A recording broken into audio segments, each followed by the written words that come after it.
बीते रविवार को बशर अल असद शासन के पतन के बाद जब इजरायली सेना ने अल्फा लाइन को पार करते हुए सीरिया के हिस्से वाले बफर जोन और माउंट हरमोन पर कब्जा कर लिया था। इजरायल ने उस समय इसे अस्थायी उपाय कहा था, लेकिन अब ऐसा लगता है कि इजरायली सेना सीरिया में लंबे समय तक बने रहने की योजना बना चुकी है। इजरायल के रक्षा मंत्री इजराइल काट्ज ने शुक्रवार को ये कहा कि सेना को आने वाले सर्दियों के महीनों के दौरान सीरियाई हिस्से में माउंट हरमोन की चोटी पर बने रहने के लिए तैयार रहने का आदेश दिया गया है।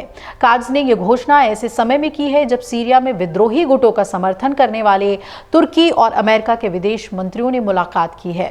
इस दौरान सीरिया में असद के पतन के बाद इस्लामिक स्टेट को फिर से उभरने से रोकने के लिए चर्चा हुई है। इस बीच असद के सत्ता से हटने के बाद पहली जुमे की नमाज हुई। दमिश्क की ऐतिहासिक उमैयद मस्जिद में विद्रोही नेता अबू मोहम्मद अल जुलानी ने सीरियाई लोगों से जीत की खुशी मनाने के लिए सड़कों पर उतरने का आह्वान किया था।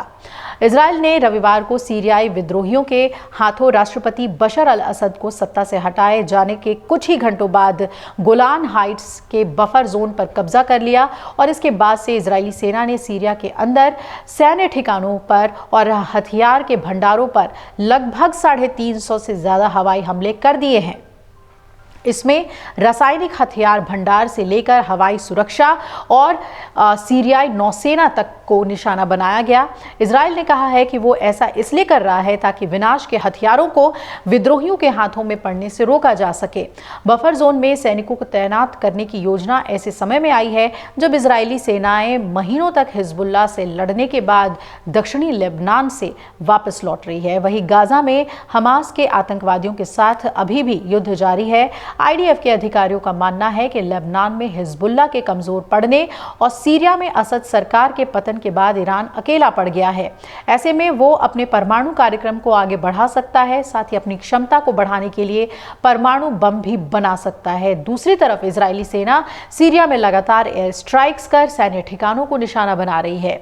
इजरायली हमलों में सीरिया का 85% एयर डिफेंस तबाह हुआ है। सीरिया में असद सरकार के तख्ता पलट के बाद से इजरायली हमले जारी हैं। इजरायल सीरिया के सैन्य ठिकानों और हथियारों को निशाना बना रहा है और 85% तक डिफेंस सिस्टम को तबाह कर चुका है। हमले में 107 एयर डिफेंस कंपोनेंट्स और 47 रडार नष्ट कर दिए गए हैं। इससे पहले रविवार और सोमवार को इजरायल ने सीरियाई एयरबेस और हथियार के डिपो को भी निशाना बनाया था।